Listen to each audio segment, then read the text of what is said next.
Bueno, comenzamos. Lo primero de todo, daros las buenas tardes y agradeceros vuestra presencia.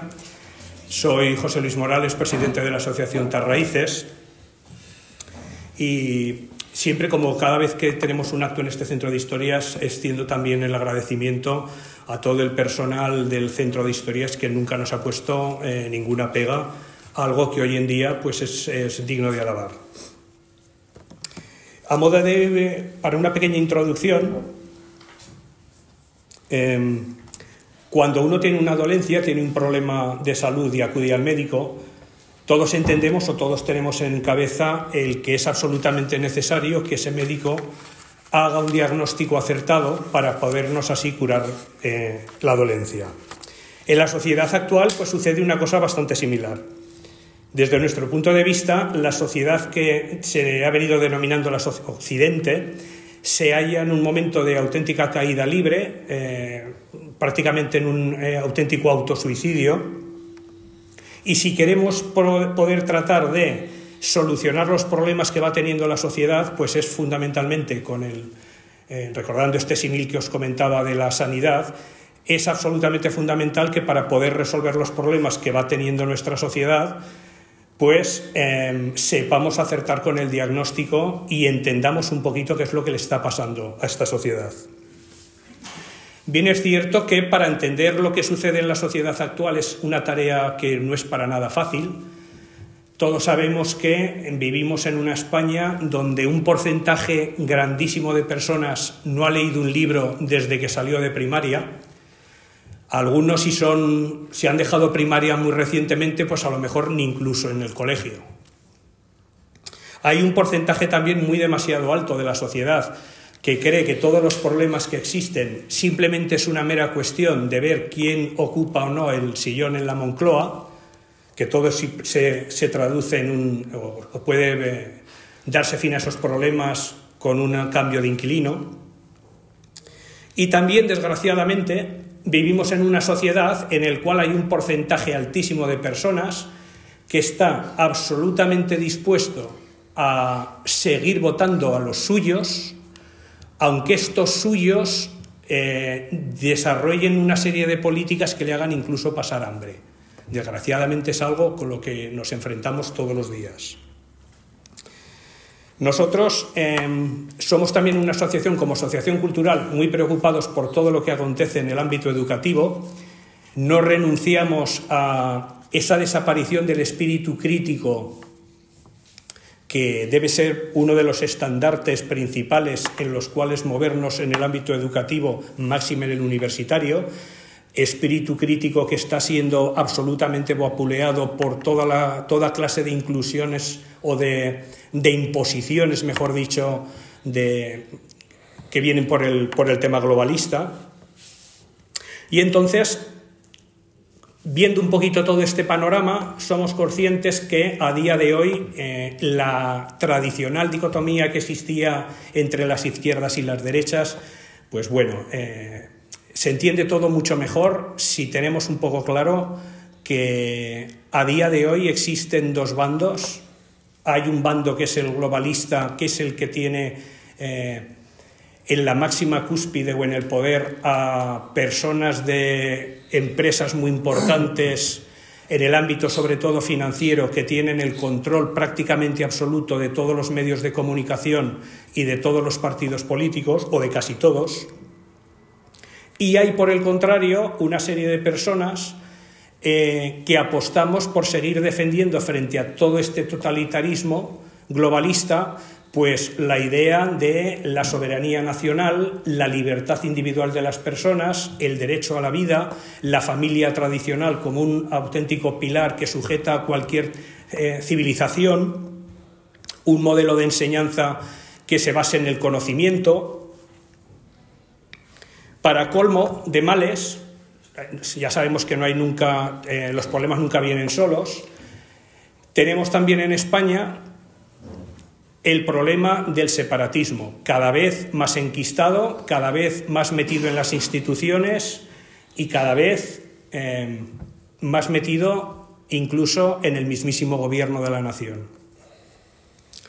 A simple vista, bien nos pudiera parecer que el problema del globalismo, el problema del separatismo son aspectos que poco o nada tienen que ver, pero quizá a lo mejor no es tan sencillo esto. Para tratar de esclarecer esa aproximación o no entre separatismo y globalismo, contamos hoy en Zaragoza con la presencia de Javier Barraikoa. Javier Barraikoa es doctor en filosofía con la tesis Poder de Dios, Poder de Estado, el protestantismo en la génesis de la modernidad política. Actualmente es profesor de Sociología y de Ciencia Política en la Universidad Abad Oliba de Barcelona. Ha publicado una veintena de libros sobre temas sociológicos y políticos, entre los cuales destacan sobre el poder en la modernidad y la posmodernidad, Historias ocultadas del nacionalismo catalán, Cataluña hispana, Los descontrolados de Companys, Eso no estaba en mi libro de Historia del carlismo, Eso no estaba en mi libro de Historia de la Revolución Rusa, y últimamente ha publicado también un libro, Protestantismo, Historia oculta e impacto en el mundo moderno. Es también cofundador y presidente de la asociación Somatemps, que lleva 10 años luchando contra el nacionalismo catalán. Es presidente de Unidad Hispanista y es también impulsor del Club Empelt en Barcelona. Sí que comentaros también, ya para finalizar mi intervención, que tanto Somatemps como Unidad Hispanista están integrados en la llamada Red Experta, que es una red de organizaciones a nivel nacional, en la cual nosotros como Asociación Tarraíces estamos también incluidos, formamos parte. Con lo cual, pues por mi parte nada más y le cedo la palabra a Javier. Pues muchísimas gracias a José Luis, muchísimas gracias a la Asociación Raíces, que, como bien ha dicho, pertenecemos a asociaciones hermanas en este gran combate cultural que necesitan nuestros tiempos, y el tema que se me había propuesto para esta conferencia no es fácil, evidentemente, por lo omniabarcante, que es globalismo e independentismo, las dos caras de la misma moneda. Y si cabe, después, al final de la conferencia, explicaremos que este título tampoco es en vano, que alguien ya dijo que había que buscar dos caras de la misma moneda para conseguir los objetivos que pretendían. No hablamos ni más ni menos que del mundialismo, que se decía en mi época, ahora se llama globalismo, pero creo que es muy importante abarcarlo desde un tema metapolítico, casi me atrevería a decir teológico, de teología de la historia, por lo trágico y lo digamos, apasionante de estos tiempos que estamos viviendo. En el Génesis, capítulo primero, el primer mandato que le da Dios a los hombres es henchid la tierra y dominadla, llenar la tierra y dominadla. Digo esto porque parece que el mundo del globalismo va a pretender que precisamente no haya muchos hombres en el mundo y precisamente que seamos dominados por la tierra y no nosotros dominar a la tierra, que es la gran falsa religión de la ecología que vemos que se va instalando de forma acelerada. Entonces, dicho de otra forma, también en el Génesis aparece esa especie de rebelión contra Dios en Babel, la Torre de Babel, que sería como la primera globalización, el primer intento de unir a todos los hombres, pero con una clara intención: divinizarse, ocupar el lugar de Dios, hacernos dioses, seréis como dioses, la tentación en el paraíso. Este universalismo, esta tentación de crear imperios, es parte de la dinámica de la historia. A lo largo de la historia hemos visto que florecían imperios, los imperios asumían, consumían y homologaban diferentes pueblos, naciones, lenguas que se iban encontrando, y esto es una constante en la historia. Pero vamos a encontrar que en nuestra historia occidental, en nuestra cultura occidental de esas raíces judeocristianas, estos universalismos, estos imperios van a ser derrocados por un intento, digamos, de superarlos. Me explico. Gracias a la Revolución Francesa y una especie de extraña intento de universalización, inventándose eso que llamaron los derechos del hombre,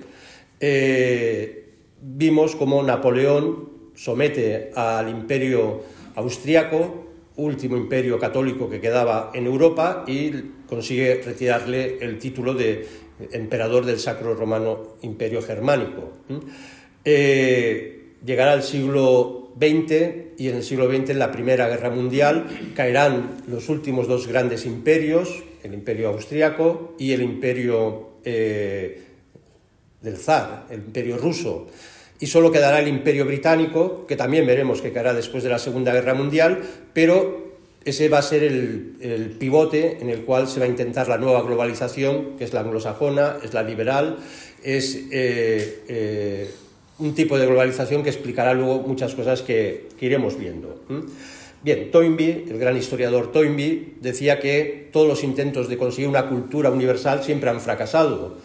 El Islam es un intento de extender universalmente una religión, por eso, digamos, el combate a muerte con el catolicismo, que es una religión universal.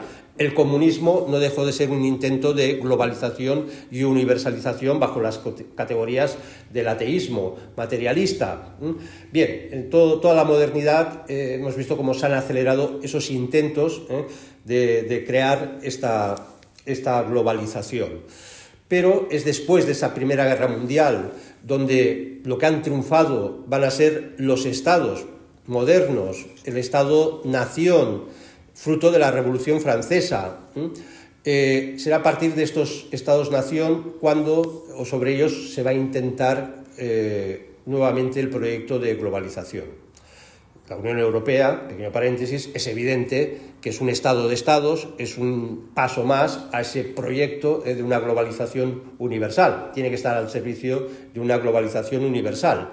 Pero ya después de la Segunda Guerra Mundial ya vemos que se empiezan a configurar toda una serie de instituciones, lobbies, fundaciones, que serán los artífices de la globalización. Todo lo que se hace y hacen los hombres, pues se hace a través de agentes concretos, determinados, y entonces yo creo que primero es importante, en esta primera parte de la conferencia, como visualizar de forma temporal estas organizaciones, estos intentos, y así los entenderemos un poquito mejor. En la segunda parte veremos qué papel juegan, paradójicamente, en una fuerza mundialista este intento de globalizar y por tanto universalizar las categorías políticas, con la combinación de los separatismos, las tensiones dentro de los estados, y entonces esta paradoja la resolveremos en la segunda parte de la conferencia. Pero vamos a hacer una pequeña hilación temporal y yo creo que es importante. En 1921 se funda el Consejo de Relaciones Internacionales, en su acrónimo inglés, el CFR. Es un think tank brutal donde actualmente tienen más de 5.000 personas liberadas, que van desde altísimos intelectuales, profesores universitarios, estudiosos, etcétera, que han tenido desde su origen, y hoy en día sigue vigente este think tank, sigue trabajando para esa globalización anglosajona. Son los que propusieron en su momento, hace pocas décadas, el Tratado de Libre Comercio, en el cual pues ya crearon una especie de espacio, como aquí en Europa, pues un espacio de libre comercio entre Canadá, Estados Unidos, México, con la intención claramente de conseguir también un libre mercado. Entiéndase, cuando hablamos de libre mercado ya sabemos todos o intuimos a lo que nos referimos. Es el control de las grandes corporaciones sobre las economías reales y las economías de las naciones. Y el intento es crear en todo lo que es América, de norte a sur, pues este espacio. Han elaborado programas donde están la familia y la Fundación Rockefeller, que hablaremos enseguida, pero ya muy rápidamente, cuando se constituye este gran think tank, esta gran comisión de expertos para guiar la globalización, pues ya en el 1936 aparece la Fundación Ford, del famoso empresario, que claramente siempre se ha sospechado, y no ha sospechado, es evidente, ha tenido relaciones con el Partido Demócrata y los proyectos del Partido Demócrata, por tanto las políticas más liberales en Estados Unidos, y tiene siempre sobre él recae la sospecha la Fundación Ford de sus vinculaciones más que íntimas pues con agencias como la CIA, ¿no? A la Fundación Ford se suman la Fundación Rockefeller, la Fundación Carnegie, que ya mucho antes estas fundaciones habían elaborado o habían trabajado en la implementación de esta asociación que se llama la Planned Parenthood. Es la asociación para la, digamos, siendo coloquiales, para el control de la natalidad, las políticas eugenésicas. Ya desde principios del siglo XX, Estados Unidos se llena, financiados por estas fundaciones, especialmente la Rockefeller, pues de centros para conseguir implementar una política anticonceptiva, una política de control racial a través del control eugenésico, la eutanasia, promoción de la eutanasia, etcétera, etcétera. Llega el año 1944, ya se va a acabar la Segunda Guerra Mundial, todos ya saben los poderes fácticos que el eje está derrotado prácticamente, y curiosamente se funda el Fondo Monetario Internacional y el Banco Mundial, que van a ser a partir de ese momento los grandes gestores de la economía mundial, en el sentido que son los que consiguen los préstamos para diferentes países, les imponen políticas, son entre otros los que arruinan y llevan a la miseria pues a Argentina y tantos países hispanoamericanos, con unas políticas absolutamente demenciales, liberales, que van destruyendo esas economías. Son esos países que consiguen tener controlados o van a controlar los países del mundo británico, que eran viejas colonias, pero a través de sus sistemas financieros los van a tener endeudados perpetuamente, por tanto controladas esas economías. Son los que llegan a los acuerdos de Bretton Woods, donde en cuanto acaba la Segunda Guerra Mundial, el dólar empieza a ser divisa internacional, se impone como divisa internacional asociada al patrón oro, y en ese momento ya solo se puede comprar petróleo con dólares, es el famoso petrodólar. Eso es un control de la economía mundial a nivel estratégico impresionante, que luego nos puede explicar cosas que décadas después ocurren. Por ejemplo, cuando va a caer Saddam Hussein, cuando Estados Unidos inventa una guerra como excusa a las Torres Gemelas contra Irak, pero curiosamente coincide cuando Irak y Saddam Hussein deciden que ya no van a comprar nunca más petróleo con dólares, por tanto va a romper la divisa internacional y va a comprar con euros. Y esto no se lo perdonan y hay una guerra y se acaba Irak. Lo mismo está ocurriendo con Irán. Irán ya se ha negado a que el petróleo se pague con dólares, con lo cual nos anuncia que Estados Unidos, con una excusa u otra, va a intentar exterminar ese poder que representa Irán en Oriente Medio. En el año 71, los acuerdos de Bretton Woods llevan a que el dólar se libera del patrón oro, y a partir de ahí aparece lo que llamamos las monedas fiat. Una moneda fiat es lo que tenemos ahora, el euro, todas estas monedas, que significa que no las respalda absolutamente nada, simplemente es fiat, hágase, es poner en marcha la máquina de hacer dinero, es lo que está haciendo el Banco Central Europeo, va emitiendo monedas, va emitiendo deuda, no hay ningún problema, creamos dinero. Pero esto tiene un peligro evidente, la moneda fiat, que es lo que domina ahora, significa que estos países, cuando quiebren, porque Estados Unidos va a quebrar, la deuda de Estados Unidos es absolutamente inverosímil, absolutamente impagable, es un imperio con pies de barro, pero le exige, para que el dólar siga teniendo valor, que no lo tiene, porque es una moneda hiperinflacionada, se han emitido tantos dólares que es imposible que algún día cualquier banco ejecute esos dólares reales que se han emitido, pues la única forma es que Estados Unidos siga siendo el gendarme del mundo, una potencia económica y militar mundial. El día que eso se resquebraje, el dólar no vale cero, y ese día la economía mundial sufrirá una recesión de la cual no nos recuperaremos nunca, si esto ocurriera. Pero esto es el nuevo modelo económico del mundialismo. Es verdad que los proyectos mundialistas siempre están ahí y siempre también caen y tienen fallos y tienen fisuras, y les han salido esto de las criptomonedas y ahora están todos descolocados y están ingeniándoselas cómo pueden controlar la criptomoneda, porque se les escapa de esa moneda fiat. La criptomoneda es otra cosa y por lo tanto eso se les está escapando, pero bueno, ya encontrarán el sistema de controlarlo. Muy poquito después, esto hablamos de 1944, Fondo Monetario Internacional, Banco Mundial. En el 48 aparece la corporación RAND, en inglés sería la traducción research, bueno, investigación, es un think tank de investigación que financian las Fuerzas Armadas, la Armada Americana, las Fuerzas Aéreas Americanas, la financian las agencias de alimentos de Estados Unidos, de medicinas, todos los poderes fácticos brutales. Tiene más de 2.000 expertos en analizar todo lo que pasa en el mundo y orientar la política externa de Estados Unidos. Por cierto, uno de los grandes financiadores es la fundación Bill and Melinda Gates. Bueno, para que entendamos, esta Rand Corporation es la que ha elaborado todas las políticas de Oriente Medio.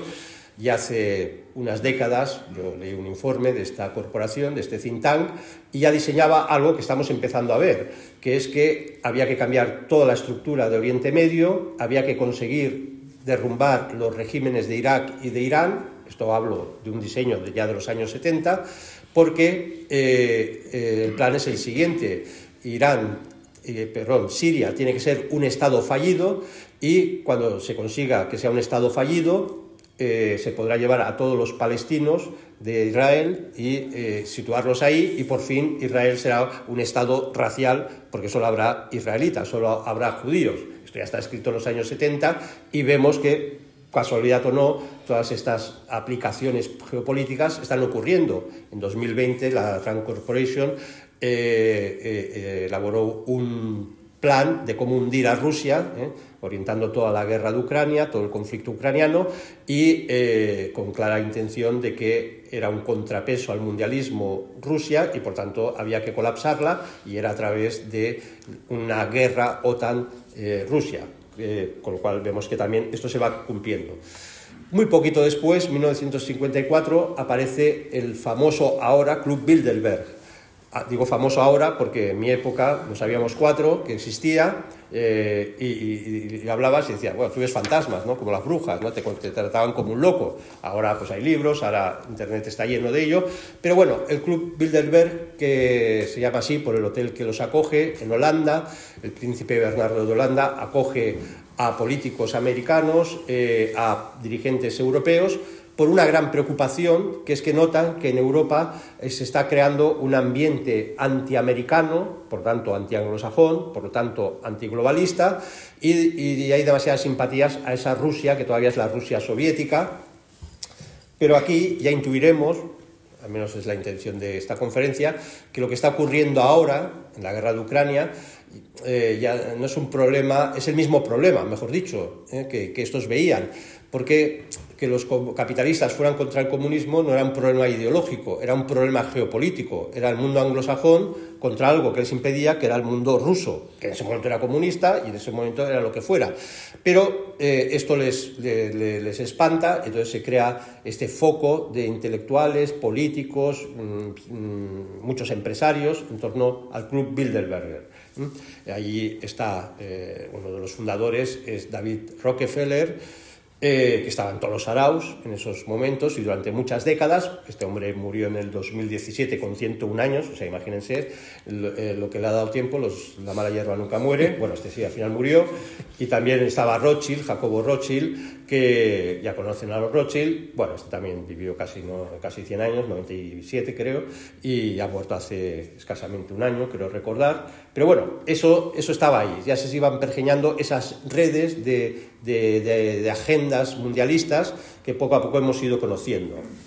Un tema muy interesante es que en 1954 van a aparecer las conferencias de población mundial.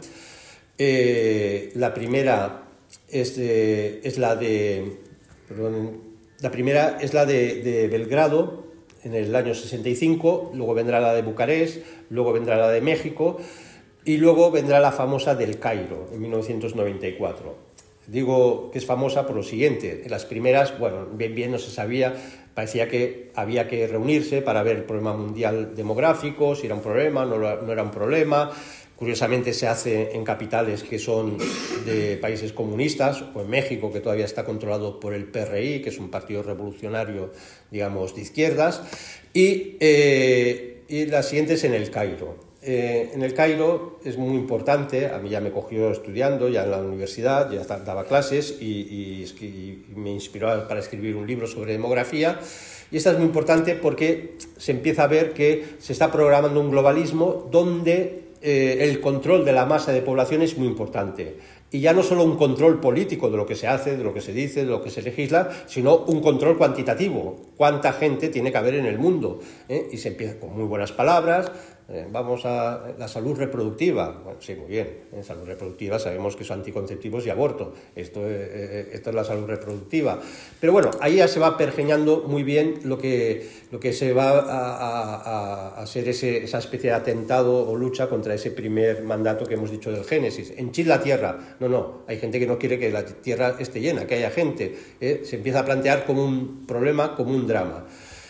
Muy rápidamente, el año siguiente, hay la conferencia de población en Pekín, muy famosa porque ahí aparecen cosas que ya nos suenan. Dijeron, no, ya no hay que hablar de padre y madre, hay que hablar de progenitor A y progenitor B, y es cuando los estados empezaron a cambiar los DNIs para que no aparecía papá, mamá y todas estas cosas. Bueno, todo eso se iba trabajando.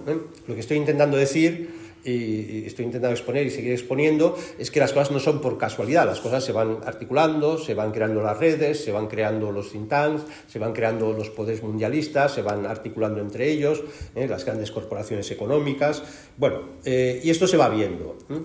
La última de población es la de Nairobi, donde ya se descara, en el 94, fue terrible, pero se consiguen como acuerdos. Imagínense que Europa concede créditos, que luego tienen que pagar a los países africanos, para que compren preservativos a las fábricas europeas. Tiene mucha gracia. Vamos a salud reproductiva, significa que os damos créditos a un interés que ni te cuento, para que nos compréis preservativos que luego resulta que eran de malísima calidad y que tampoco sirven para mucho porque se rompían todos.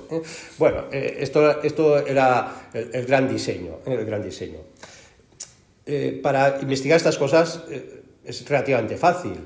Uno en internet puede encontrar el programa de acción del Cairo, en el 94, donde es muy curioso porque ahí ya se empiezan a hablar de cosas que en su momento decían, bueno, esto no tiene importancia, o es una tontería. No, luego sí que tendrá importancia. Se empieza a hablar de que van a haber oleadas de migración. En el año 90 del siglo XX todavía no habíamos empezado a sufrir oleadas migratorias, pero ya se empieza a preparar el territorio diciendo que los estados tienen que aceptar a migrantes indocumentados, que es verdad que los estados pueden hacer sus políticas de control de la migración, pero ojo, que esto nunca quede asociado a xenofobia o a odio racial. Ya ellos ya sabían. Comparado con nosotros, los mundialistas nos llevan décadas de adelanto, pensando, diseñando, preveyendo problemas, preveyendo reacciones y buscando cómo se pueden controlar estas reacciones. Bueno, llega el año 68 y se crea el Club de Roma. El Club de Roma no es tan conocido. Cuando empecé a conocer el Club de Roma, porque gente importante para mí, gente muy bien formada, decía, uy, aquí hay un grupo mundialista. Bueno, en el Club de Roma se reúnen gente de altísimo nivel y contratan al Instituto de Tecnología de Massachusetts, que es uno de los institutos de investigación más potentes que hay en el mundo, para que hagan un análisis de lo que pasa a nivel mundial. Estamos hablando del año 68 y este informe va a salir en el año 72, 1972, primer informe del Club de Roma. Luego veremos el segundo informe, que lo tengo aquí, por cierto, que no se esconden, porque esto lo publicó Plaza y Janés, o sea que estos tampoco tienen ningún reparo. Estos, a veces decimos, tantos en la oscuridad, no, a veces tienen un descaro y dicen lo que piensan, y luego leeremos algunas cosas que son tremendas y nos anuncian lo que va a ser nuestro futuro próximo. Entonces, en el Club de Roma, en el año 70 está publicado, se puede encontrar en internet, se publicó en Fondo de Cultura Económica, por tanto, este informe, y ya se avisa de muchas cosas. El Club de Roma sigue funcionando. Hace unos años, en el 19, le dieron un homenaje a una niña muy rara que se llama Greta Thunberg, también tan rara, pues, o sea que el Club de Roma, lo que estoy diciendo no son cosas que se van agotando, no, son instituciones que se han ido creando, siguen subsistiendo, están trabajando, se van interrelacionando, se van puliendo sus estrategias, van funcionando. Entonces, en esta obra de los límites del crecimiento, plantean que más o menos para mediados de este siglo que ya estamos, hacen una proyección de población, están recogiendo esas conferencias de población que hemos dicho, y dicen, en el año más o menos a mitad del siglo XXI habrá 14.000 millones de personas, que no las habrá, estaremos 8.000 millones y poco, o sea, se equivocaron por unos 6.000 millones, un pequeño fallo, no pasa nada, pero claro, hay que controlar esto. ¿Y cómo? Pues reduciendo la población mundial, y empieza a aparecer el argumento ecologista. El argumento ecologista, estamos hablando de un informe del año 72. Ya lo que va a ser la teoría del cambio climático, todo esto ya se está pensando, y luego lo veremos incluso con expresiones muy potentes, ¿no? Entonces, hay que eliminar población, hay que hacer una serie de políticas, y en este texto se dicen cosas muy interesantes. Se dice que hay que cambiar la política mundial,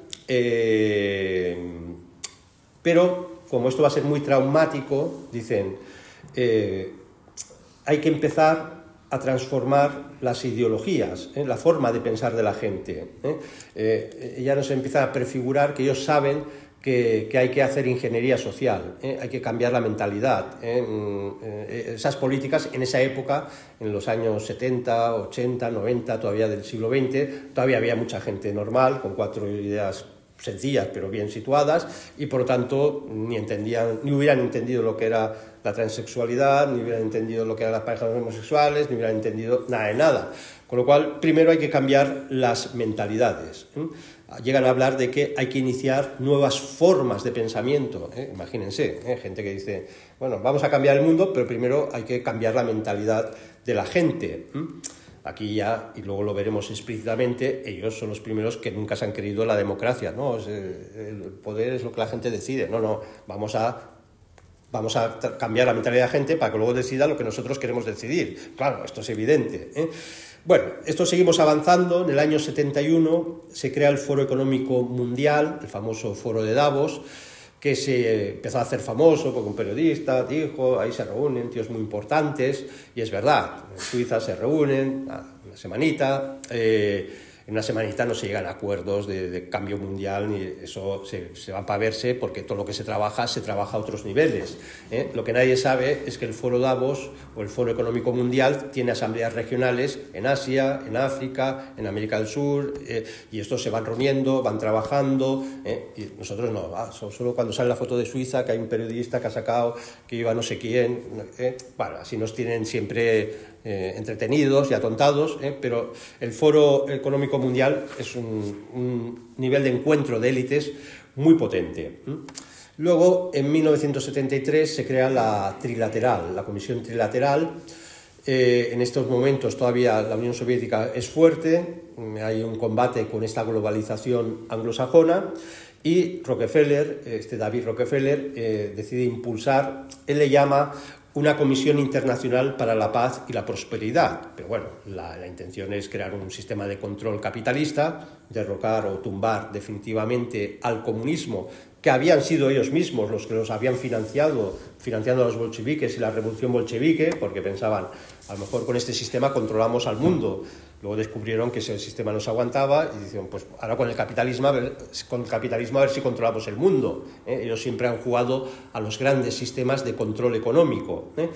Entonces, en la Comisión Trilateral se hace un eje que es Inglaterra, Estados Unidos, Inglaterra y Japón. Esto es curioso porque luego cuando más tarde viene la Unión Europea, se crea la Unión Europea, se crea artificial y se nos impone la Unión Europea, porque todos sabemos que cuando se puso la Constitución a voto de las naciones, Francia dijo que no, Holanda dijo que no, y ahí se acabó la democracia y dijeron, esto ya no se vota, esto va por tratado internacional y ya está.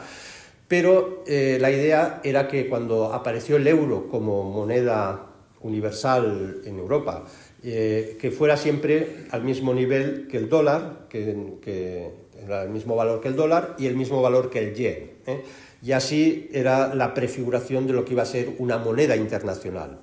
Otra cosa es que luego siempre viene la realidad, las economías oscilan, los valores oscilan y bueno, y no lo han podido hacer. Pero no les quepa la menor duda que el euro no es un valor, una moneda en sí misma, es una moneda de paso para acabar en esa moneda universal, que evidentemente controlarían el Fondo Monetario Internacional, el Banco Mundial y todo lo que controlan. Seguimos avanzando en fechas. En 1987 aparece un informe de la ONU que ha pasado muy desapercibido, pero yo creo que es muy importante y muy interesante. Es el informe Brundtland, se debe el nombre a la que era entonces primera ministra de Noruega, y es un informe donde ya empezamos a encontrar, aparece por primera vez la expresión que le sonará ahora, economía sostenible, ¿no? Esto les suena, ¿no? Constantemente se nos está haciendo el diálogo, el discurso, el adoctrinamiento de que tenemos que ir a una economía sostenible, no podemos seguir creciendo indefinidamente, que es muy curioso. Todos los que nos habían alimentado la idea de que la economía tenía que progresar, las sociedades tenían que progresar indefinidamente, ahora economía sostenible. Esto lo digo porque el informe se basa en un economista, Schumacher, que es un británico germánico, y este tío, en 1955, viajó, es un gurú de la economía, en 1955 viaja a Birmania y tiene una iluminación, que es que la solución del mundo está en copiar la economía budista, lo que hacen los budistas. Todos ya sabemos que la economía budista es puntera en todo, en investigación brutal, están con sus potijos, y los bombón, vamos, esto es el progreso económico en su máxima expresión. Y le llamó así, economía budista, y de ahí sale la economía sostenible y empiezan a generar un lenguaje y unas ideas que nos están metiendo ahora, que es que la economía, bueno, ni siquiera la tecnología, tenemos que aspirar a una tecnología puntera, sino la necesaria para una economía. De ahí salió la expresión que a todos nos suena, economía de proximidad, Fíjense cómo nos toman el pelo. Globalización, significará que por todo el mundo podrán correr todas las mercancías y tú podrás comprarte unas zanahorias que se han producido en China y serán más baratas. Fantástica la globalización. Y de repente nos dicen, no, economía de proximidad, te tienes que comer la zanahoria que se cultiva en el Bajo Llobregat, que por cierto la riegan con agua que debe estar contaminadísima, y una zanahoria te cuesta 20 euros. Y dices, bueno, no, es que esto es lo más sostenible, esto es un bien para el planeta. Sí, comer una zanahoria 20 euros. Bueno, estas son constantemente el globalismo nos va creando estas contradicciones mentales, no nos damos cuenta, nos va destructurando nuestro sentido común, la cabeza, pero es parte del proceso. Digo que no es, este informe es muy interesante y para investigarlo, para ver cómo ha influido. Pero esto aparece en 1987, en 1990 aparece el Foro de Sao Paulo. ¿Por qué aparece el Foro de Sao Paulo? Porque de repente Fidel Castro decide reunir a Lula da Silva en México y convocar a todas las izquierdas cuando el único régimen comunista en esos momentos es Cuba, en toda Hispanoamérica. Y justo en el año 90, que si se acuerdan lo podemos situar muy bien, ha caído el muro de Berlín, el proyecto soviético empieza a tambalearse, se hundirá en el 91, pero ellos ya lo ven venir y de repente dicen hay que reconfigurar todo el discurso de la izquierda para que no se nos escape, tenerlo controlado. Y a partir de ahí, en el Foro de Sao Paulo, en ese momento se articulan las estrategias para que después pues, aparezca Chávez, para que aparezcan todos los regímenes comunistas. Pensemos que, insisto, que en ese momento, en el 90, solamente el régimen comunista hasta Cuba y en pocas décadas pues hay 4, 5, 6 grandes países en toda la órbita de los regímenes comunistas. Pero lo que hacen es cambiar la ideología marxista clásica y en el Foro Sao Paulo, y esto ya irá teniendo que ver con la segunda parte de la conferencia, se empieza a hablar del indigenismo, todas esas doctrinas constantemente, el indigenismo, esos intentos que hemos visto en Chile de crear una constitución indigenista, de otorgar a los pueblos indigenistas comunidades autónomas, naciones autónomas. Bueno, ahí hay una discusión, no me puedo entretener, evidentemente, pero hay una discusión muy interesante dentro de la izquierda que está en hilación con el proyecto globalista, que es la siguiente. Bueno, aspiramos a disolver los estados, los viejos estados de las independencias, Colombia, Venezuela, tal, y creamos naciones indígenas, o en los estados aceptamos las diferentes naciones con sus derechos, con sus propias autonomías. Bueno, parece que gana la segunda versión, porque intentar destruir todos los estados, eso crearía un desequilibrio tan brutal que la propia globalización sería imposible, ¿no? Esto lo digo porque esto lo hemos visto intelectuales cercanos a nosotros, como Marcelo Gullo, en alguno de sus libros lo ha dicho, lo ha pensado y lo ha expuesto muy bien, cuando ha comparado el indigenismo con, por ejemplo, el separatismo catalán, ¿no? Diciendo, en el fondo, el indigenismo no es que amen. Hombre, es evidente que ningún marxista clásico amaba a los indígenas, más bien tenemos cantidad de textos de Carlos Marx diciendo que todos los indígenas son unos desgraciados, unos imbéciles, los llaman así, idiotas, y que el comunismo va a acabar con todo este indigenismo, ¿no? Entonces, ¿por qué ahora se hacen indigenistas? Porque, en el fondo, estos pensadores de izquierdas empiezan ya a adecuarse y apoyar el modelo globalista anglosajón, paradójicamente, donde los estados tienen que debilitarse, no tienen que desaparecer, pero sí quedados debilitados. Marcelo Gullo, por eso ve que las tensiones indigenistas que aparezcan en la Constitución, que por suerte el pueblo chileno tuvo sentido común y la tumbó, pero que aparecía que prácticamente los indígenas tenían unos derechos diferentes que otros ciudadanos chilenos, y bueno, era una nación de naciones. Esto nos suena a lo que quieren los socialistas, ¿no? España una nación de naciones. No son casualidades, hay una misma estrategia, hay un mismo discurso. Se aplicará de una forma en América, se aplicará de otra forma en países como el nuestro. Y ya en 1992, cuando nosotros estábamos tontamente celebrando las Olimpiadas, la ONU prepara su Agenda 21. La ONU establece una comisión en la cual participan muchos individuos de estos grupos que he dicho, de estos think tanks, etc. Y la Agenda 21 pretende ya llevar a cabo unos objetivos. Su objetivo era para el 2015, objetivos de sostenibilidad. Antes hemos dicho que el informe Brundtland ya habla de la sostenibilidad por primera vez. Todos están desarrollados estos objetivos para acabar con la economía, en el fondo, industrial, acabar con la economía de las naciones, de los estados, irla rebajando a economías autónomas, pero cuando hablo autónomas hablo de esto de economía de proximidad, que nos dediquemos a cositas, bueno, incluso luego veremos los objetivos. Y entonces el programa 21 o Agenda 21 era para el 2015, pero cuando vieron que ya no llegaban, que era imposible, pues inventaron la Agenda 2030, ¿vale? O sea, la famosa Agenda 2030 viene de este proyecto mundialista, pero que es una rectificación. Ustedes se acuerdan perfectamente de los planes quinquenales en el comunismo. Dentro de 5 años llegará el comunismo. Ahora estamos en la fase socialista. Llegaban los 5 años, estaban peor, ¿no? Pues otro plan quinquenal. Venga, ahora sí, ahora llegará el comunismo. No, tampoco ha llegado. Y así, hasta que cayó la Unión Soviética, estaban con sus planes quinquenales. Esto de la Agenda 2030 es evidente que no se van a conseguir los objetivos que se proponen, porque entre las cosas son absolutamente ilusorios, pero es ir teniendo a la gente entretenida, a las instituciones entretenidas, con un proyecto. Casi estos objetivos yo los leo y dices, bueno, esto es casi un antievangelio o un intento de sustitución del evangelio, ¿no? Fin de la pobreza. Jesús nos dijo que habría pobres hasta el final de los tiempos. O sea, la pobreza no se va a acabar nunca, y en el 2030 menos todavía. Lo que va a haber es más pobres, esto es evidente. Hambre cero. Mire, Cristo nos dijo que había que dar de comer a los hambrientos, ¿no? Hambre cero. Salud y bienestar, cuidar a los enfermos, parece que estos son las obras de caridad. Bueno, ya se ve que son unas peticiones, unos deseos, unos desideratus, para mover a las instituciones y a las pobres buenas gentes que se creen esto, de que esto es muy bueno. Se habla de la vida submarina, y dice, ¿qué tiene que ver la vida submarina? Bueno, ojo, y es muy importante, la vida submarina significa el control de toda la riqueza que hay en las aguas territoriales, que pasarán a un control internacional. Ya hemos visto como Marruecos se apropia y dice que son las aguas territoriales de Canarias, que son suyas, y aquí el gobierno ha dicho que bueno. Pero porque en el fondo el proyecto es que ya esto ya lo vieron los globalistas. De ahí el tema del cambio climático, el constante miedo que nos ponen sobre las crisis climáticas. Uno lo dijo muy bien.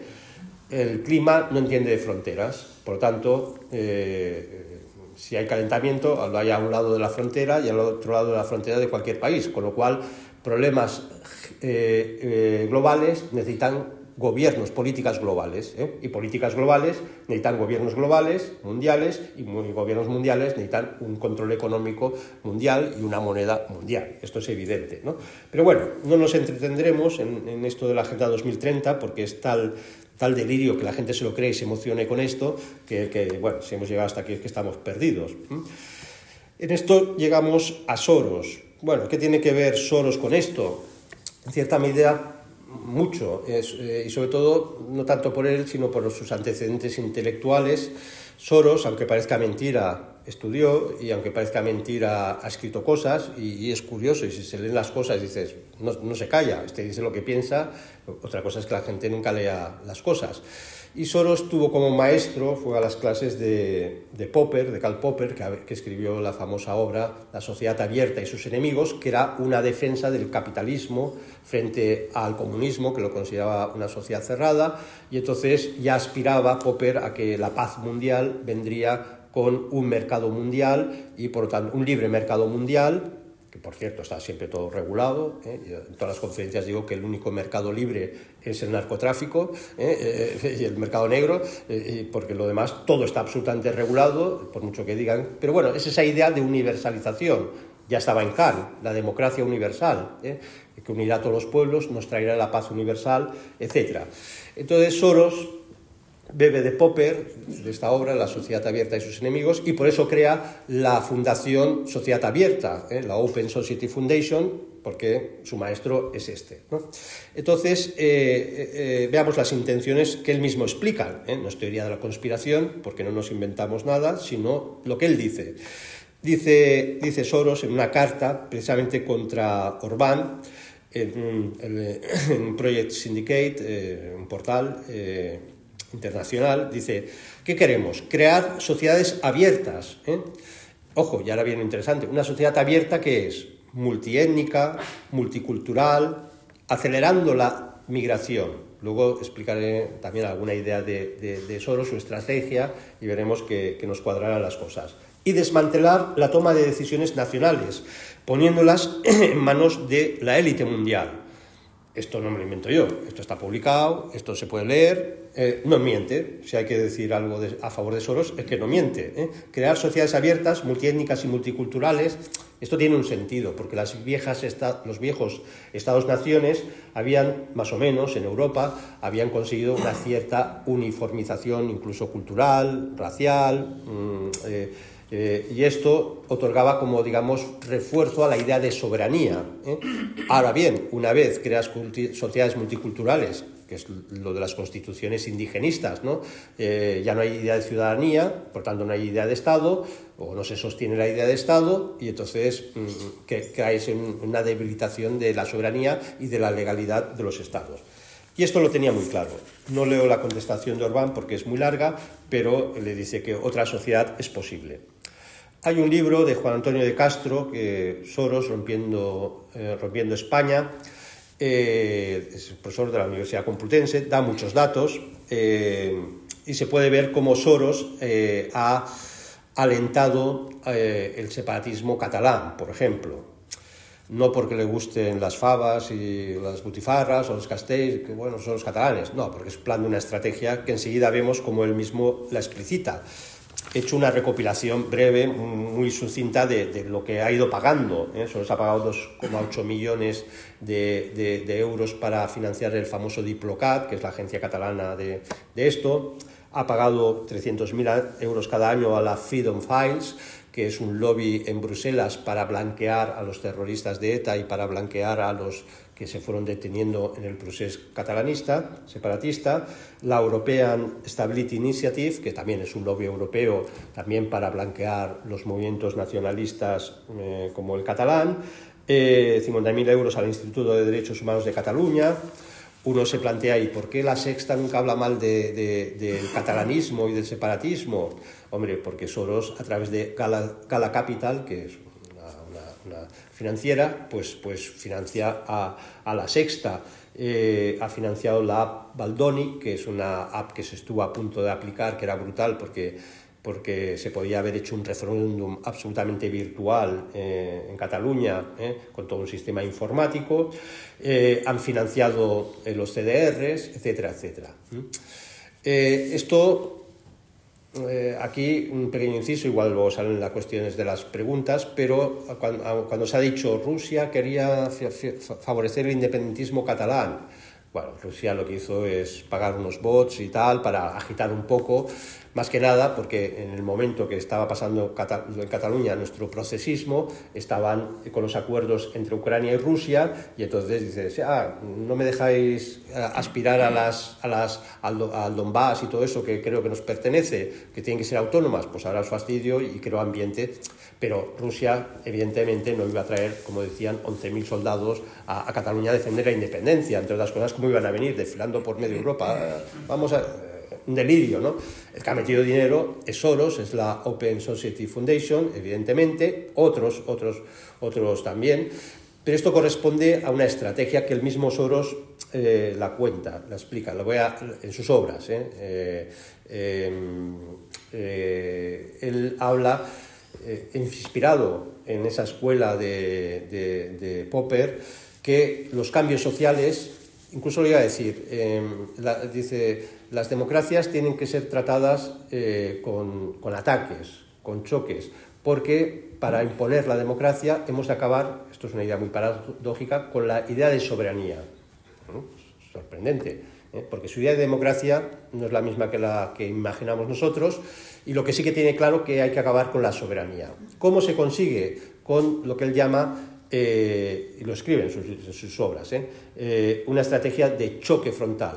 Esto es, crear conflictos que no lleven, él lo llama las zonas grises, crear zonas grises, zonas de conflictos, zonas de tensiones, donde en un momento determinado, en un estado determinado, se cree, un debilitamiento legal que lleve a que ese estado tenga que al final recurrir a instancias superiores, como por ejemplo Europa, etcétera, con lo cual el propio estado va a perder fuerza.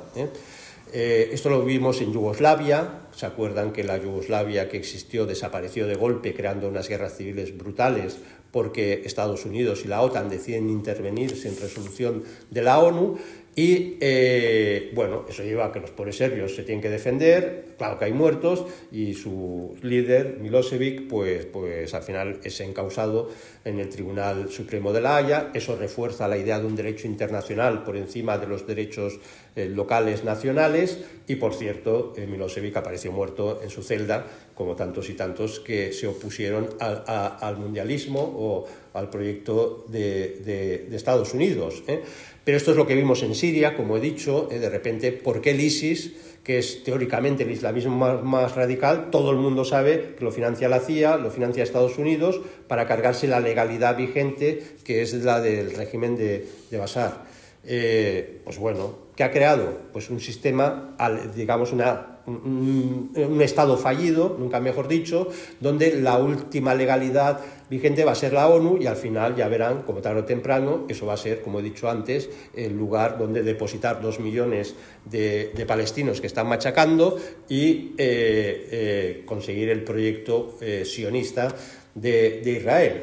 Y en España, pues evidentemente, pues vendría a pasar lo mismo. En España vendría a ser, yo no creo, luego si quieren preguntan y les daré mi parecer, No creo que Soros y esta gente quieran cargarse el Estado español. Lo que quieren es noquear al Estado español, crear un Estado tocado, un Estado que tenga que recurrir a Europa, un Estado que al final no sea capaz de resolver sus propios problemas. Vemos que Pedro Sánchez está haciendo el juego, evidentemente, a todo esto, colapsando el Estado de Derecho. Claro, cuando se colapse el Estado de Derecho, pues habrá que recurrir a Europa. ¿Qué bien? ¿Europa nos va a salvar? Sí, a cambio de ceder nuestra soberanía o parte de nuestra soberanía o la poca soberanía que nos queda.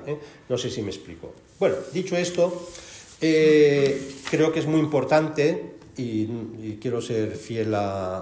No he puesto el cronómetro, pero bueno, tú me avisarás. ¿Vale? Volvamos al Club de Roma.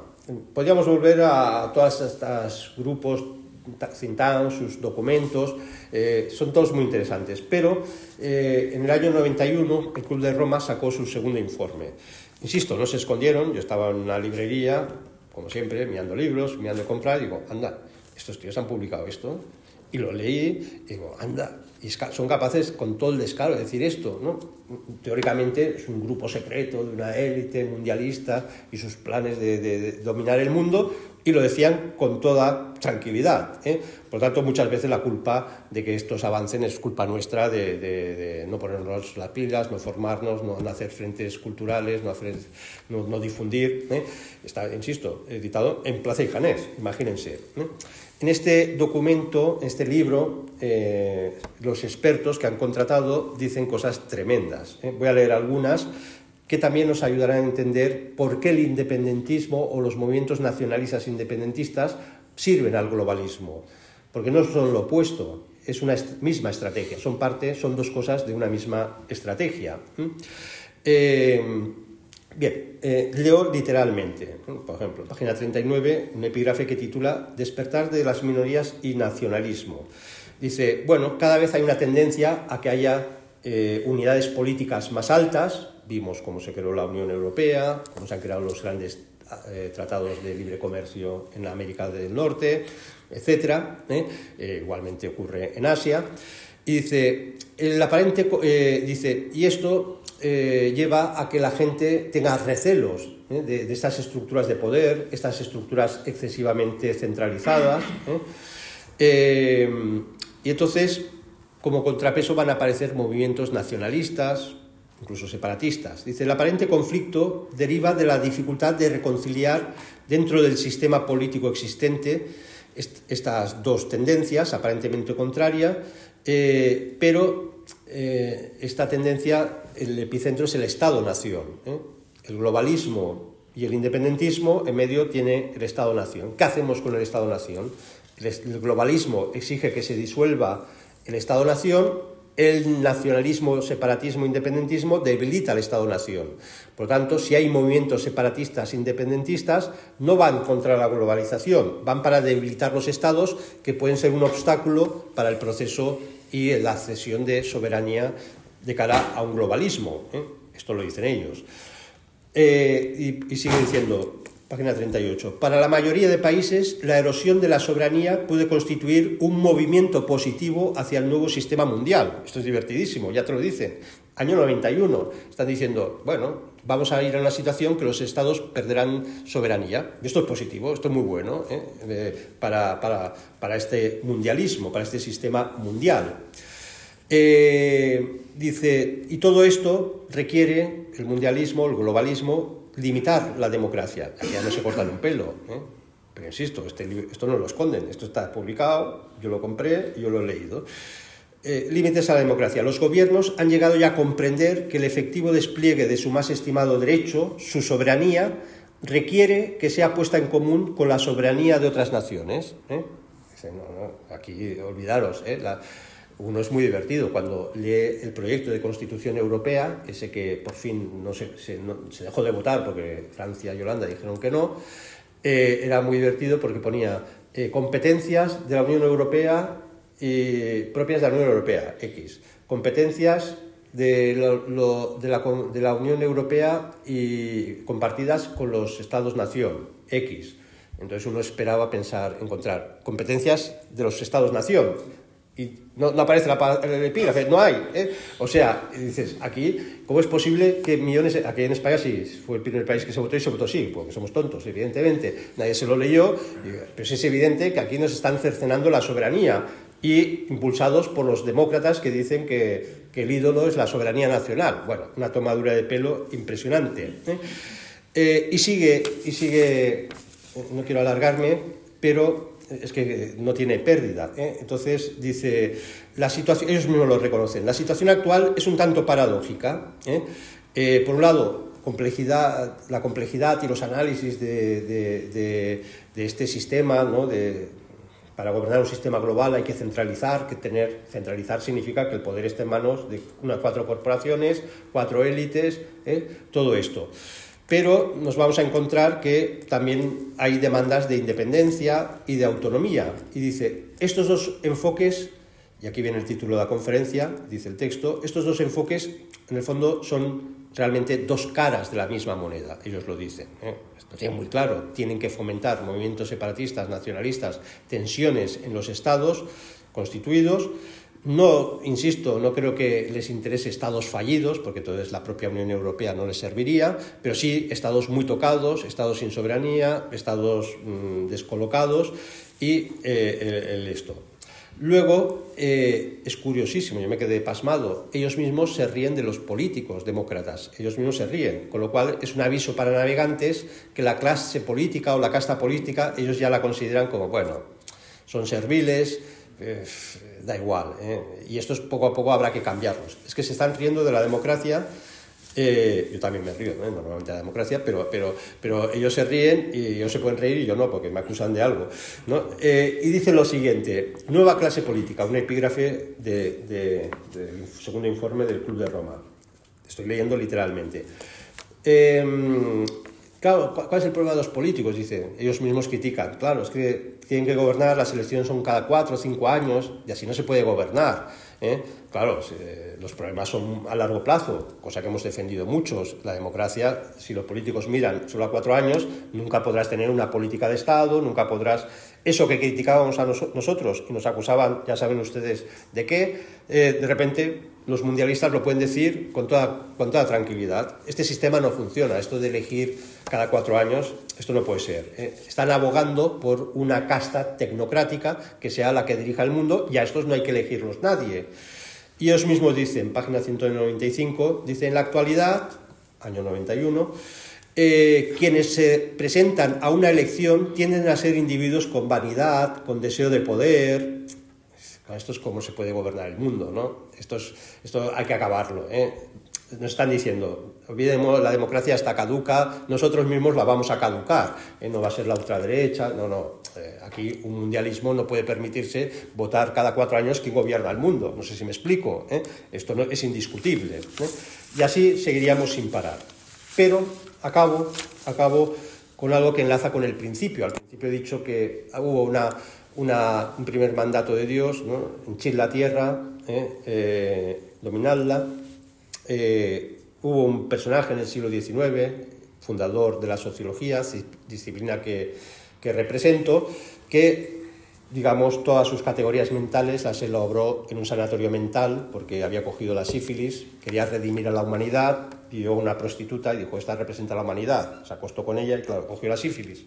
Y así apareció la sociología, ¿no?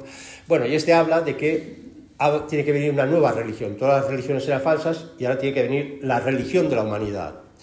Pero esta religión tiene que tener una diosa, y dice, es la tierra, Y aquí ya vemos en el siglo XIX, principios, prefigurado todo lo que va a ser el adoctrinamiento ecologista. Entonces el informe dice lo siguiente, informe del Club de Roma, 1991, dice, lo que proponemos es algo tan brutal, crear un poder mundial que resuelva los problemas mundiales, que para unir a los hombres solo se unen si tienen miedo. Esto ahora voy a leerlo y vean que es literal, no me lo estoy inventando. Y por lo tanto, la única forma de conseguir este objetivo es buscar un enemigo, conseguir convencer a la gente que tenemos todos un enemigo común.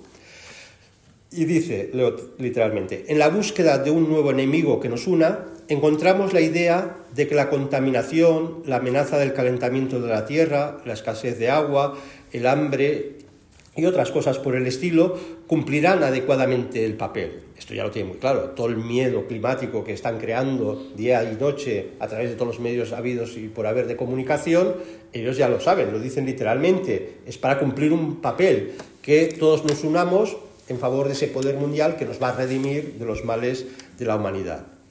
Pero, dice, no hemos de equivocarnos los síntomas con las causas, y ahora viene lo fuerte, y con lo que acabo esta charla. Dice, todos estos peligros vienen causados por la intervención humana. Es decir, no solamente hay que decir que, ojo, peligro, que se calienta el planeta. No, hay que decir que el hombre es el que calienta el planeta. Esto es lo que hay que decir. Estos peligros vienen causados por la intervención humana y solo pueden ser vencidos mediante un cambio de actitudes y en el comportamiento. Y ahora aquí viene la frase ya definitiva. Dice, página 121, el verdadero enemigo del hombre es la humanidad. Esto es brutal, esto es brutal. El enemigo del hombre es el hombre. Hay que acabar con el hombre, hay que extinguir al hombre. Y por eso entendemos que todos estos mundialistas siempre diseñaron estas políticas antinatalistas, estas políticas de control de la población mundial y estas políticas en las cuales no tienen ningún reparo. Se ha escrito y se ha dicho que 8.000 somos demasiados, hay que reducir a 2.000 millones. ¿Cómo? No se preocupen, con eutanasia, con esterilización, con lo que ustedes quieran, pero lo conseguiremos, porque ese es su objetivo. Pues nada, hay que luchar contra esto. Muchas gracias.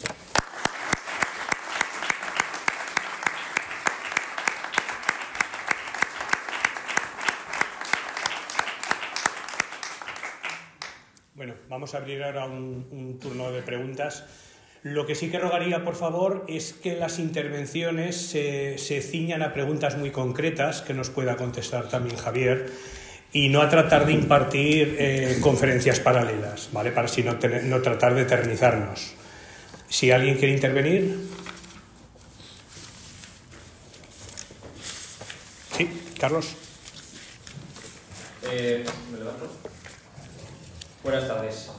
Yo quería saber, así de forma concreta, qué opinión tienes de... Bueno, has citado como el marxismo y los movimientos comunistas como esos intentos que se han llevado de crear un control global, digamos, y hoy en día estamos viendo cierto auge dentro de un supuesto comunismo de un patriotismo de los Estados-nación, y una defensa de la unidad de los Estados-nación, con algún partido que conocemos que se presenta incluso a las elecciones, etc. Entonces, ¿qué opinión tenías de esta especie de cambio del comunismo, si es que se puede llamar cambio, o si puede haber algo detrás, alguna intención detrás, o si puede ser sincero, incluso como si puede ser un aliado, etc.? Sí, muy interesante porque Rusia... Estados Unidos, con esta guerra de Ucrania, pensaba que, guiados por informes de estos think tanks, que Rusia colapsaría en 3 meses. Ellos tenían intención de que, una vez colapsara Rusia, dirigirse a lo que les interesa, que es impedir que China se convierta en la potencia mundial y en el factor universalista mundial. Y entonces no han podido, pero no han podido porque Rusia, a mi entender, tiene sentido de imperio todavía, ¿no? Y ellos mismos reconocen que, aunque la Unión Soviética a muchos les desagradara, pero que al menos la Unión Soviética fue una extraña expresión de ese sentido de imperio. Cuando hablamos de sentido de imperio es sobrevivir. Ellos quieren sobrevivir como cultura y, por tanto, no es de extrañar que el propio Putin haya, por un lado, favorecido la Iglesia Ortodoxa, grandes manifestaciones religiosas, todavía manteniendo pues grandes hitos de la Unión Soviética, porque ellos, a diferencia de nosotros, que somos hipercainitas y han creado estas leyes de memoria histórica para tal, ellos dicen, tenemos que absorber nuestra historia, nos guste o no, es parte de nuestra guerra, es parte de nuestra supervivencia si mantenemos la identidad. Entonces, han tenido esa habilidad de asumirla y ya está, ¿no? Que sería como si en España, si uno es de izquierdas pero patriota de verdad, y dijera, bueno, pues reconozco que el franquismo fue bien, yo qué sé, esta capacidad de decir, bueno, asumo mi historia, ¿no? Y entonces es verdad que hay reacciones de lo que llamaríamos de patriotas en los Estados-nación, incluso con éxitos electorales, con un problema estratégico muy importante, porque como el discurso es la defensa de mi nación, y el sistema electoral permite que tengan amplia representación en Europa, pero en Europa, claro, si yo defiendo mi nación, tú también eres antieuropeísta y defiendes tu nación y tal, a lo mejor coincidimos o a lo mejor no, ¿no? Y entonces esto les tiene muy atascados en Europa porque no pueden hacer alianzas potentísimas que podrían hacer, ¿no? Hay, como, digamos, los conservadores o populistas que llaman, no se entienden entre ellos, pero bueno, es un problema. Pero sí que es un motivo de esperanza, creo, que lo que he dicho antes, ¿no? Que los sistemas, el globalismo, lo tenían que haber implementado ya en época de Napoleón. Napoleón ya había diseñado los Estados Unidos de Europa a imagen y semejanza de los Estados Unidos de América, ¿no? Y eso se hunde, y todos los proyectos globalistas parece que van y se acaban hundiendo, y entonces todo lo que sean reacciones yo creo que es muy bueno. Otra cosa es saber leer los tiempos políticos, saber cómo fundamentamos nuestro patriotismo. Yo creo que es un error, creo que es un error confundir el patriotismo con el estatismo. Esto es que si solo el Estado puede garantizar que haya patriotismo. Más bien, yo creo que en estos momentos somos patriotas contra el Estado, no sé si me explico, porque nos está dinamitando. Entonces, no es fácil, pero yo creo que sí que hay elementos suficientes para reflexionar, purificar mucho nuestro patriotismo para no caer en las trampas del propio sistema, ¿no? Porque a veces el propio sistema va a compensar un separatismo con un patriotismo para que defiendas un Estado, pero ¿qué Estado? El Estado que se ha rendido ante Europa y está sirviendo al globalismo, ¿no? Entonces eso exige en todos nosotros discernimiento, y yo creo que es muy interesante hacer una introspección y conocer la historia y saber cuál es nuestro sitio, nuestro momento, nuestra lucha, ¿eh?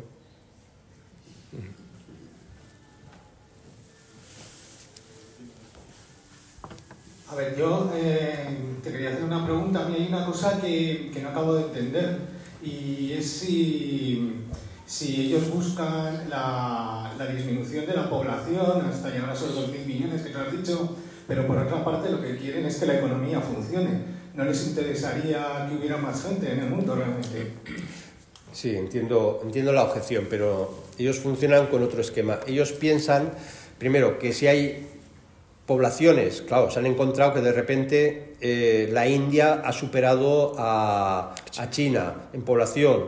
Eso le da una fuerza geopolítica a la India hasta ahora inusitada. Era un vector que ellos no tenían planteado en el globalismo. Entonces ahora les aparecen los BRICS, ¿no? Brasil, poblaciones que crecen mucho.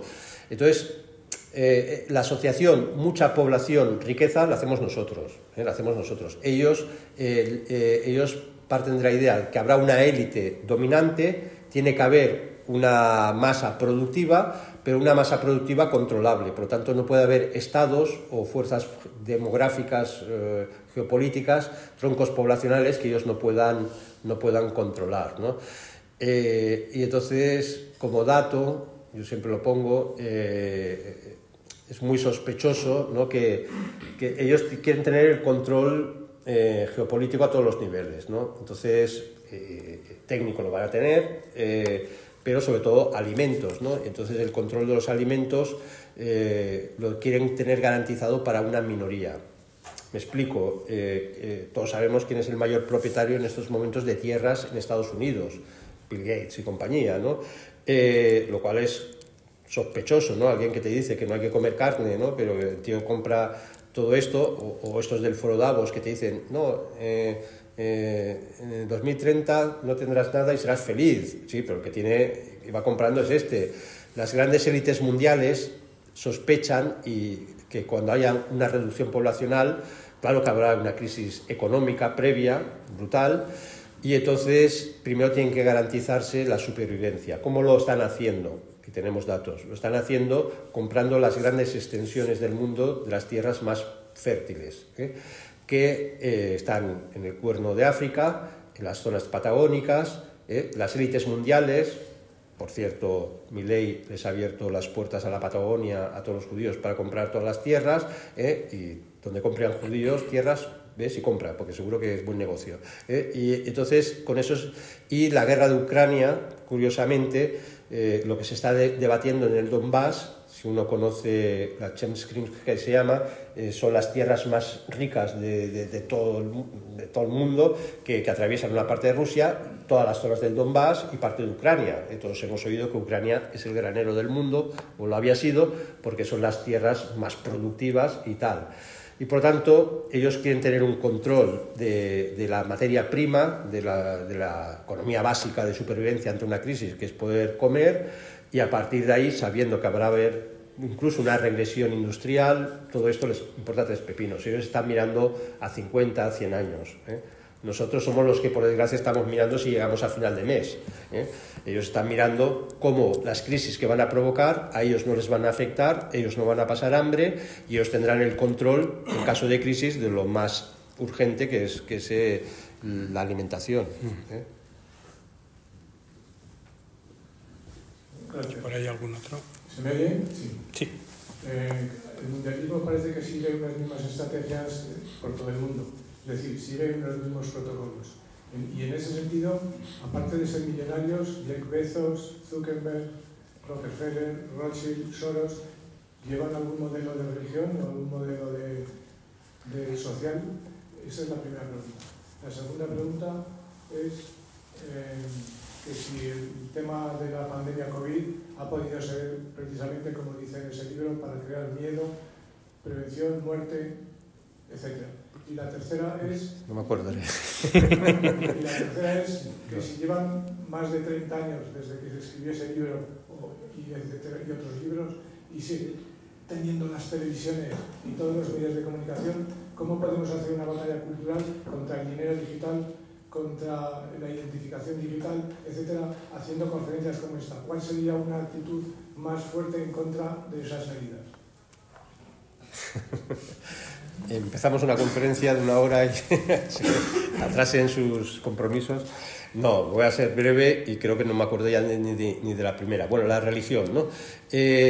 A ver, yo más que son personajes muy diferenciados. Estos grandes millonarios, algunos participan en el mundialismo porque les interesa, Bill Gates, compañía. Otros, Musk, yo creo que ni le va ni le viene, tiene otras categorías mentales, normalmente son gente que no tienen una práctica religiosa conocida. Soros evidentemente es judío y un judío bastante resentido, porque hay judíos de todo tipo, tiene un odio especial hacia Occidente, esto se ve claramente. Entonces yo no creo que sean ellos representantes de un ¿cómo diría yo?, de un eclecticismo, son anti-algo. Pero sí que es verdad que en el ámbito anglosajón americano todavía hay, y está en un libro que está aquí escrito, que he sacado del protestantismo, hay todavía como la conciencia de ser el pueblo escogido, secularizada, pero ellos todavía tienen la conciencia, y eso explica el Imperio Británico, y eso explica por qué Estados Unidos se quiere convertir en un imperio mundial, como ellos son llamados a redimir la humanidad. Es una nueva religión que para ellos es la democracia, pero la democracia entendida, ya hemos visto, no como ellos mismos desprecian, sino que es una categoría metapolítica, metafísica, metareligiosa, de una especie de intentar redimir a la humanidad. Esto por un lado. ¿La segunda cuál era? La de... el COVID, sí. Y llevar a la soberanía de las naciones a una sometida a las autoridades sanitarias. Sí, esto es evidente. A ver, cada uno puede pensar lo que quiera, hay mil teorías. A veces parece que discutes con alguien y te matas si piensas una cosa o la otra. Fuera por casualidad, fuera porque estaba buscado, les ha ido muy bien. Esto está clarísimo. ¿Por qué? Porque ha sido un ensayo, los que nos dedicamos a sociología, ya tenemos un pequeño grupo de profesores que estudiamos el control social y las teorías del control social y cómo se han ido desarrollando en las últimas décadas, pues es evidente que una forma de control social es el miedo a la pandemia. Pero esto no cuando apareció la pandemia, es que ya está teorizado pues Michel Foucault y muchos intelectuales desde hace décadas, de que aquel organismo, sea internacional, sea un Estado o el propio Estado, que se atribuya la posibilidad del control de la sanidad, de la salud, ese tendrá un poder simbólico inmenso, porque ¿qué tenemos miedo? Tenemos miedo básicamente a enfermar y a perder el trabajo, no sé si me explico, ¿eh? Esos son los terrores que nos mueven. Entonces la pandemia, evidentemente, yo creo que lo que les sirvió fue para ensayar muchos mecanismos de control social que hasta ahora no se sabían. En teoría sí, pero en la práctica no. Eso es lo que yo intuyo. Y la última, perdón. La tercera es que si nos llevan tanto ventaja y ¿qué hace? Todos los medios de comunicación y la batalla cultural no cree que está perdida y por lo tanto esta batalla o esta conferencia, como otras, tendrían que ser más enérgicas a la hora de oponerse a determinados implementos como la identidad digital o las cámaras de identificación facial o el dinero digital. ¿Y qué soluciones podría haber? Sí, a ver, esto es muy difícil, hay un doble sentimiento. Por un lado, yo creo que hemos avanzado mucho, porque hace unos años pocos éramos conscientes de todo lo que se nos venía encima. La pandemia, creo que por ciertos periodistas, se creó un ambiente de resistencia, como mínimo, o anímica a lo que iba a ser este sistema, que es brutal y lo empezamos a ver. No nos quepa duda que lo que han aprendido de China, que es el control social a través del crédito social, donde ya solo estará el móvil, y ya nos están habituando a que solo sea el móvil, y a través de lo que tú consumes, lo que haces, lo que pagas, si te vas de prostitutas y tal, si atentas contra la ética, no sé qué, pues te va bajando o subiendo tu crédito social, tendrás derecho a vivienda, perderás la pensión, y esto se hace por controles faciales. Bueno, esto llegará, se han frotado las manos. Estados Unidos quiere aprender de China, no se atreve a implementarlo, pero bueno, ya nos lo hará, y si no vendrá otra pandemia y nos habituarán a esto, ¿no? Entonces, lo importante, lo ha dicho José Luis al principio, diagnosticar una enfermedad es básico, porque no podemos pelear contra lo que no sabemos diagnosticar. Y yo creo que hace 10 años la gente no se enteraba de nada, o mucha gente no se enteraba de nada. Yo creo que ahora bastante gente sospecha que está pasando algo, y muy gordo, y se está informando, y por tanto hay un ámbito de principio de resistencia. Ahora bien, nos tenemos que habituar que el sistema es muy duro, no podremos acceder nunca a los grandes medios de comunicación, tendremos que trabajar hipodérmicamente nuestros canales de YouTube, nuestras redes, es lo que tenemos. Lo tenemos que explotar al máximo, tenemos que ser muy hábiles estratégicamente, sabernos conectar a nivel mundial, que hay mucha gente. A nivel local, lo hemos hecho con asociaciones que estábamos separadas, pequeñas asociaciones en pequeñas regiones de España, pues conocernos, ir creando relaciones, amistad, ver que tenemos puntos de común, ver que analizamos y las cosas y tenemos la misma perspectiva, y tocará lucha política. Ojo, el sistema es muy fuerte. En Cataluña lo vimos cuando empezó todo el fenómeno separatista.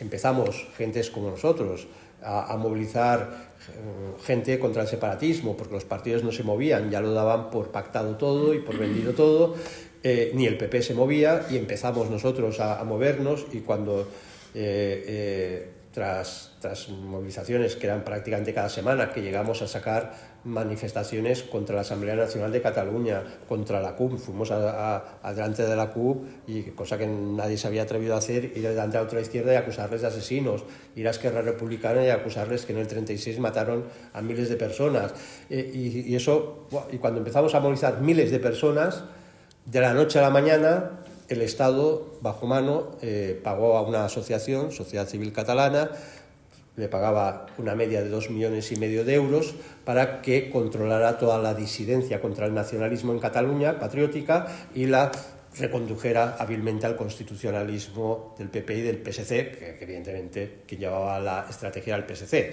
Con lo cual nos hicieron muchísimo daño, pero bueno, ya sabemos, es el enemigo. El enemigo es muy duro, pero bueno, sobrevivimos, existimos y seguiremos luchando, es que no queda otra, ¿eh? O esto, o nos rendimos y que nos entregamos al globalismo. Señor Bill Gates, ¿dónde están los insectos que me tengo que comer para desayunar, ¿no? Pues yo de momento no pienso comer insectos para desayunar, ¿no? Pero la resistencia individual, que es muy así, muy hispánica, tampoco nos llevará a ningún lado. Hay que tenerla, ¿no? Esa solidez de mis criterios, mis principios, mis ideas, pero tenemos que trabajar entre nosotros, articular entramados. Yo, pues por suerte, vitalmente me lo puedo permitir en el sentido que puedo viajar y pues voy dando conferencias en Málaga, en Madrid, en muchos sitios, aquí, a gentes, de buenas gentes patrióticas y entonces vas descubriendo que en toda España hay grupos como este que quieren luchar, que quieren trabajar. Solos no lo podremos hacer.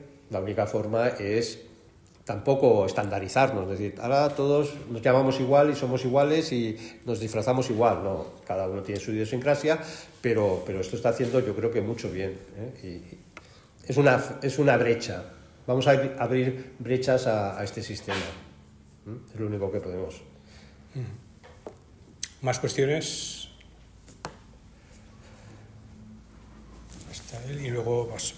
Una cuestión, simplemente curiosidad. ¿Usted cree que se nos puede, dada la deuda mundial que hay de todos los países, puede llegar un momento que nos quiten a cada uno nuestras posesiones?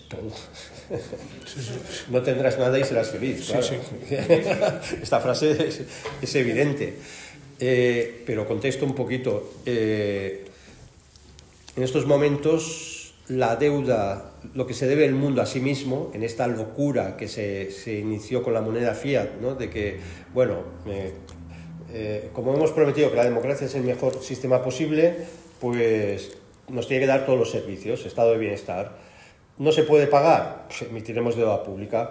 Te prometemos que te pagaremos las pensiones. ¿No se puede pagar las pensiones? Deuda pública, deuda pública, deuda pública, deuda pública. Estados Unidos es impagable. Japón se salva porque es un país que ahorra muchísimo, pero tiene una deuda pública del 250% de su PIB. Nosotros estamos en el 120% y esto ya es impagable.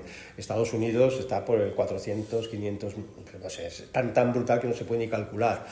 Entonces, si en algún momento, imaginémonos que Estados Unidos pierde, no puede contra Irán, no puede contra China, significa que esa moneda no vale nada. Piense que dólar físico en papel hay, no se calcula que un 1% de los dólares emitidos que se emiten en cifras, o sea, en el banco, es virtual, los dólares no existen. Hay tantos dólares emitidos que no existen en papel. Si China quisiera ejecutar su deuda pública, que ha comprado la deuda pública americana a saco, mete al mundo en una recesión de 30 años. ¿Cómo se soluciona esta? Nadie. Todos los ahorros desaparecerán, una inflación brutal y a partir de ahí, sí, yo tenía derecho a una pensión de 1.500 euros, sí, pero te quedan 150, porque la inflación se lo come a todo, pero tus ahorros desaparecerán, porque además todos sabemos, como vayamos todos al banco a pedir nuestros ahorros, los que los tengan, los bancos no tienen ese dinero no existe, ese dinero es futuros, deudas públicas, etcétera. Y entonces la única forma es que, usted tenía aquí unos numeritos que tenía 20.000 euros para su jubilación. Día siguiente, 000. Ya está. Oiga, quiero recuperarlo. No, es que ese dinero no existe. Esto lo haces con 200 millones de europeos y claro. Pero es que por eso, esa es la gravedad de la situación, ¿no? De que el control económico, precisamente por la virtualización del dinero y el control del dinero, porque antes... Yo lo vi muy claro la primera vez que me embargaron, ¿no? Una multa, porque serían los años 80 o 90, los bancos, si iba este señor tiene una multa de conducir, entonces el banco no le daba los datos a la administración pública. digamos, legalmente, por lo tanto no te podían, digamos, quitar el dinero sin tu permiso del banco. Luego hicieron una triquiñuela de ley y entonces ahora te pueden embargar. Yo ya, de hecho, ya ni pago las multas porque ya como me van a embargar, pues ya ¿qué vas a hacer, no? Entonces ya estamos perdidos, porque si el banco no custodia tu dinero, pues ya estás muerto, ¿no? Entonces, claro que ocurrirá, ¿no? Es que será como ocurrirá, porque para intentar que este sistema globalista, que es una farsa porque precisamente se fundamenta en una estructura financiera absolutamente endeudada, pues entonces lo viviremos, será muy duro. Por eso los Rothschild decían, cuando veas sangre en las calles, ¿qué hay que hacer? Compra propiedades, compra tierras, ¿no? Claro, porque ellos sabían que en última instancia la economía real es la sólida, ¿no?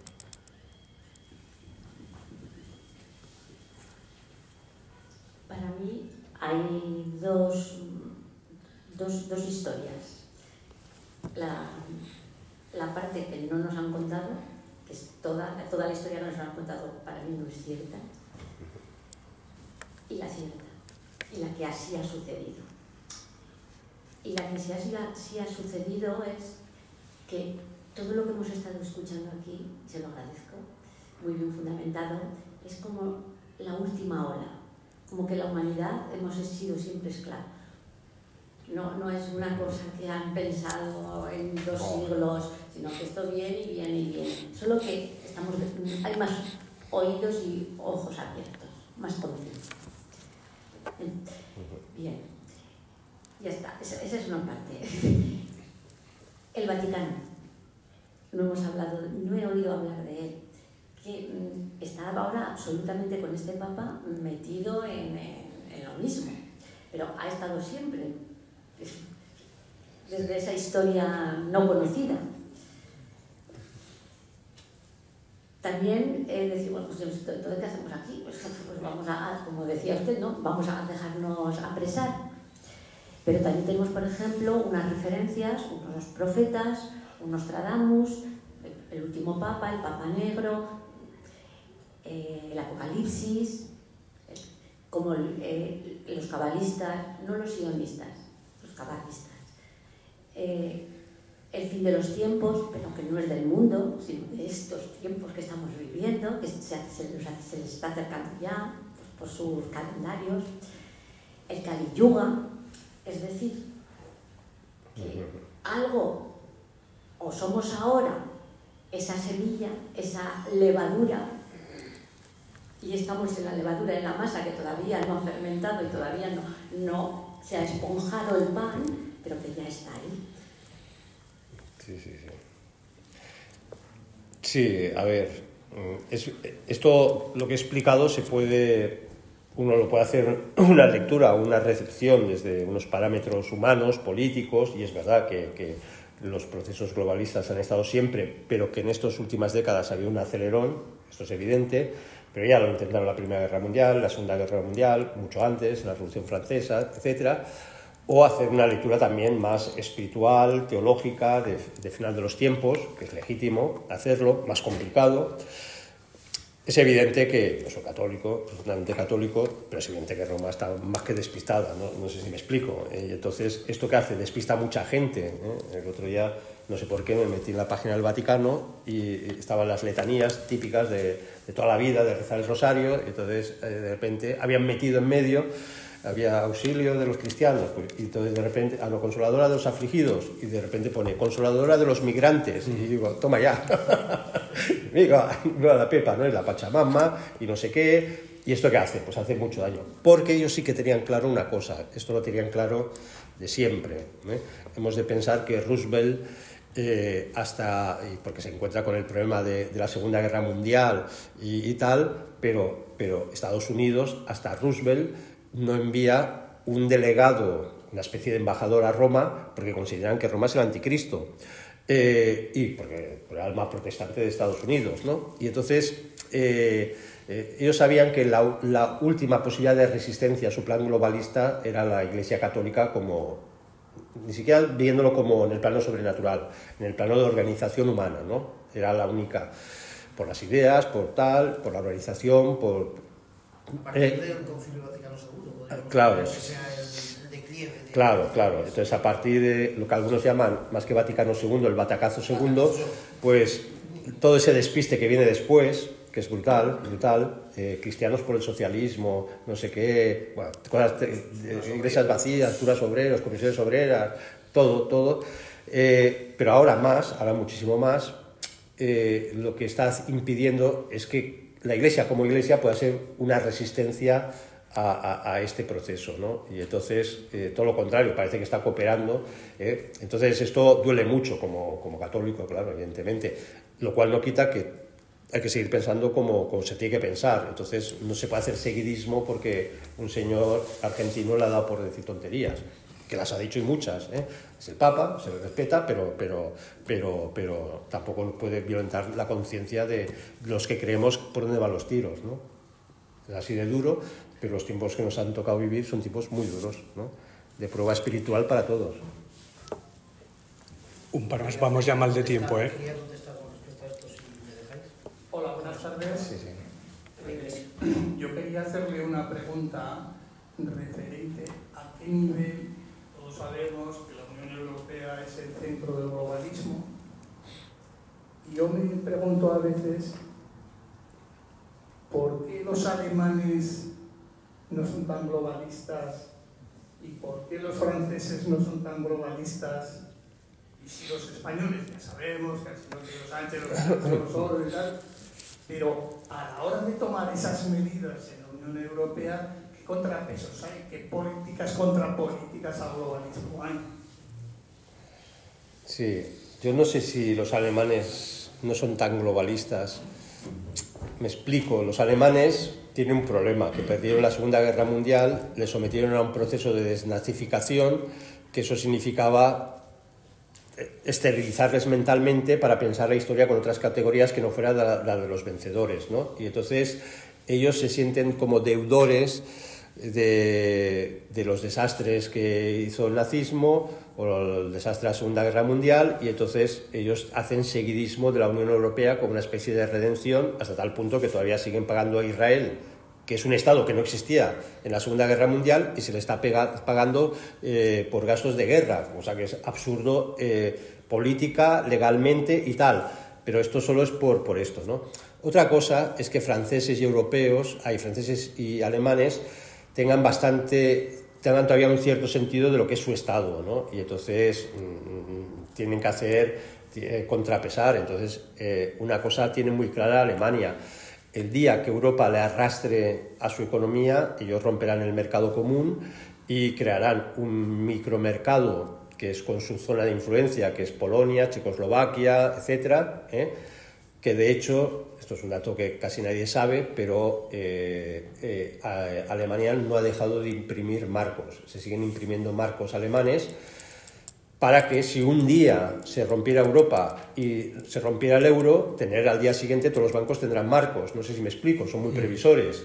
Aquí se rompe Europa y se resuelve el euro, y nosotros, ¿dónde está la peseta? Tardaríamos 2 o 3 años o sea, vamos bastante mal, ¿no?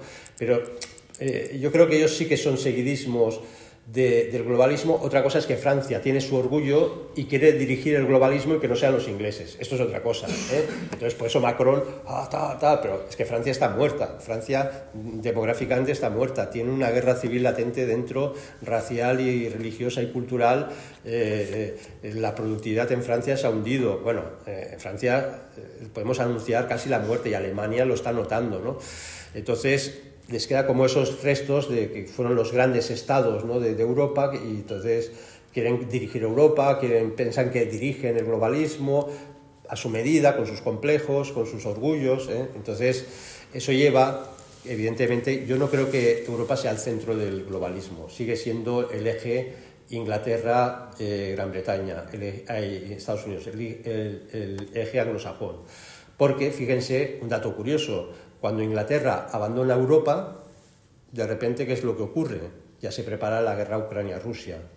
¿Y quién está dándonos todos los informes de lo que pasa en la guerra Ucrania-Rusia? Es Inglaterra, todos los servicios de Inglaterra. ¿Por qué? Porque Inglaterra dice ya Europa, y Estados Unidos piensan lo mismo. Los grandes think tanks dicen Europa ya no nos pagan la OTAN, les dimos el plan Marshall, encima nos ponen aquí pegas, que son más listos que nosotros y más sabios y tal. Entonces nos desprecian bastante. Y entonces ellos han dicho, bueno, nosotros tenemos nuestro plan geopolítico de globalización, necesitamos, lo que he dicho antes, colapsar a Rusia, y ellos empiezan la guerra a Ucrania una vez que Inglaterra se ha desprendido del futuro de Europa porque ha salido de Europa. Estas fechas son muy importantes, siempre conectarlas. Vamos ya mal de tiempo, ya vamos terminando intervenciones. Una Muy bien. Javier, gracias por la conferencia. ¿Hay conexión entre todos estos globalistas y la masonería? Sí, claro, sí. Sin lugar a dudas. Lo que pasa es que yo he de advertir una cosa.